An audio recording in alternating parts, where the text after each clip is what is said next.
आदतों की शक्ति सीख ली तो जीवन बदल जाएगा।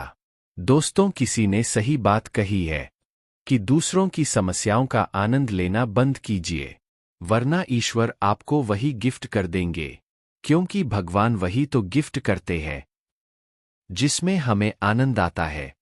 आदतों को लेकर के आपने बहुत सारी कहानी सुनी होंगी, जैसे आदत से मजबूर होना पुरानी आदत है, जाते आते जाएगी, बहुत सारी कहावतें हैं। जैसी आदत है वैसा जीवन, लेकिन आदत ऐसे नहीं बनी है। दरअसल हम जिंदगी के नाम पर आदतों को ही जीते हैं। बहुत सारी आदतों को एक जगह इकट्ठी कर ले तो जो बनती है वह है हमारी जिंदगी। नमस्कार दोस्तों, बिजफुल स्टोरी चैनल में आपका दिल से स्वागत है। दोस्तों, बहुत समय पहले की बात है। एक राजा था जो अपनी प्रजा और अपने परिवार का खूब ख्याल रखता था, लेकिन राजा को अपने आदमियों पर कुछ दिनों से संदेह था। और उस राजा के 3 बहुत ही खास मंत्री भी थे जो उसका काम संभालते थे। लेकिन कुछ दिनों से राजा के उन 3 मंत्रियों में से कोई एक मंत्री ऐसा मंत्री था जो राजा के पैसों में गड़बड़ी कर रहा था, और वह मंत्री अपने काम को भी ठीक से नहीं कर रहा था। अब राजा काफी दुविधा में था। राजा को यह समझ नहीं आ रहा था कि उन तीनों मंत्रियों में से कौन सा मंत्री बेईमान है और कौन सा मंत्री ईमानदार है। यह पता लगाने के लिए एक दिन राजा ने उन तीनों मंत्रियों को अपने पास बुलाया और कहा, देखो मंत्री जी, हमारा जन्मदिन आ रहा है, इसलिए आप तीनों को एक घने जंगल में जाना होगा और आप तीनों को एक एक बैग दे दिया जाएगा। उन तीनों को एक एक बैग दे दिया और उनसे कहा कि तुम तीनों को अलग अलग घने जंगल में छोड़ दिया जाएगा। उस जंगल में तुम लोगों को फल के पेड़ को ढूंढना है और अच्छे अच्छे और ताजा फल से इस ठेले को पूरा भरकर लाना है, और तुम तीनों के पास सिर्फ आज शाम तक का ही समय है। राजा के कहे अनुचर वह तीनों मंत्री को जंगल में छोड़ आए। उसके बाद वह तीनों मंत्री जंगल में आ गए। उसके बाद पहला मंत्री बहुत ईमानदार और मेहनती था, तो उसने राजा के लिए बहुत सारे अलग अलग और अच्छे और ताजा फल से अपने ठेले को पूरा भर लिया। लेकिन उसे यह सब करने के लिए बहुत मेहनत करनी पड़ी। उसने अपना काम पूरा कर लिया था, वह बहुत थक चुका था और उसने अपना काम ईमानदारी से भी किया था। अब दूसरा मंत्री जो था वह बहुत ही चालाक था। उसने सोचा राजा के पास इतना समय थोड़ी है कि वह यह सब जांच करे कि मैंने अच्छे फल लाए हैं या खराब, तो बिना ज्यादा मेहनत किए उसे जैसे ही फल जमीन पर पड़े मिले उसने वह अपने ठेले में रख लिया, बिना यह सोचे कि वह अच्छे हैं या खराब। जो उसे जमीन पर पड़े फल मिले थे वह बहुत ज्यादा खराब थे और वह आराम से पेड़ के नीचे बैठ गया। अब तीसरा मंत्री जो था वह बहुत ही ज्यादा बेईमान और आलसी था।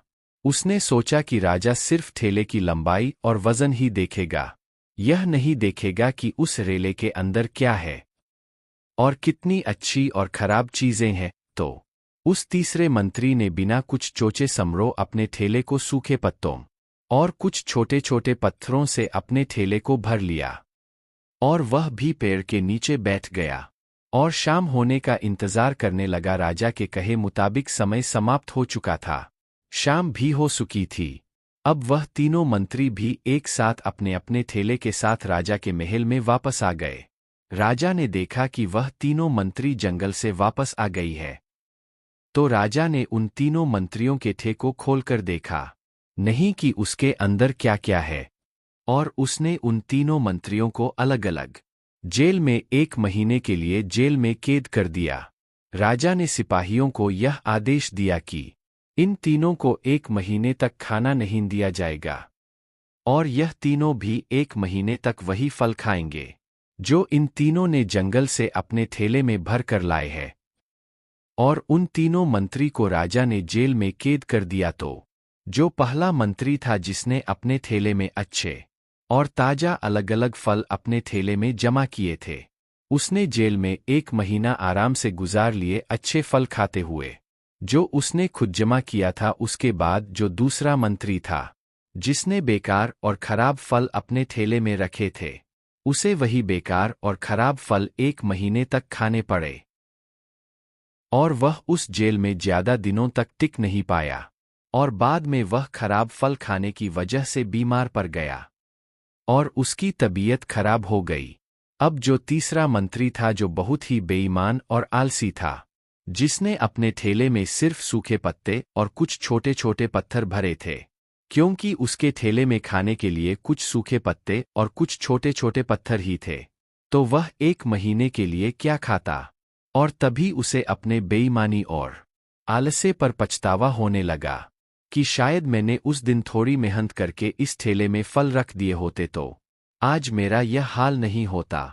और वह बिना कुछ खाए वह मंत्री जेल में 2 दिन के बाद ही जेल के अंदर ही भूख के कारण मर गया। तो दोस्तों, इस कहानी से हमें यह सीख मिलती है कि हम जो आलस और बेईमानी करते हैं, बेईमानी मतलब अपने ही काम में अपना कुछ नहीं करना, अपना मन नहीं लगाना और खाली बैठे रहना, तो उससे आज तो हमें कोई फर्क नहीं पड़ता। आज तो हम अपने काम में आलस करके आराम कर लेते हैं, लेकिन कल भविष्य में कुछ दिन के बाद हमें उस पर पछतावा होता है।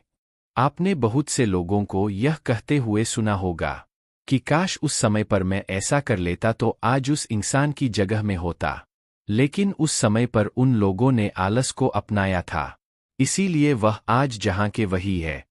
और जिसने मेहनत को अपनाया था वह इंसान अपनी मंजिल में आगे बढ़ गया। तो अपने काम के साथ बेईमानी और आलस्य बिल्कुल भी मत करो। उसके 77% बाद तो हमें पछतावे के अलावा और कुछ भी नहीं मिलता। यह जो समय है ना, इसकी कीमत कोई नहीं लगा सकता है। हम लाखों रुपए देकर भी अपनी जिंदगी का 1 मिनट भी वापस नहीं ला सकते। इसीलिए इस समय का सही उपयोग करो। समय की एक अच्छी बात है और एक बुरी बात है। अच्छी बात यह है कि हम उसे किन चीजों में गुजारते हो यह हमारे हाथ में होता है, और बुरी बात यह है कि समय गुजर जाता है और सभी के पास दिन में 24 घंटे होते हैं।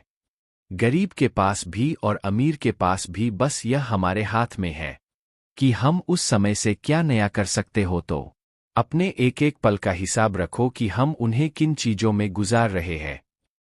वीडियो अच्छा लगे तो चैनल को सब्सक्राइब जरूर करें।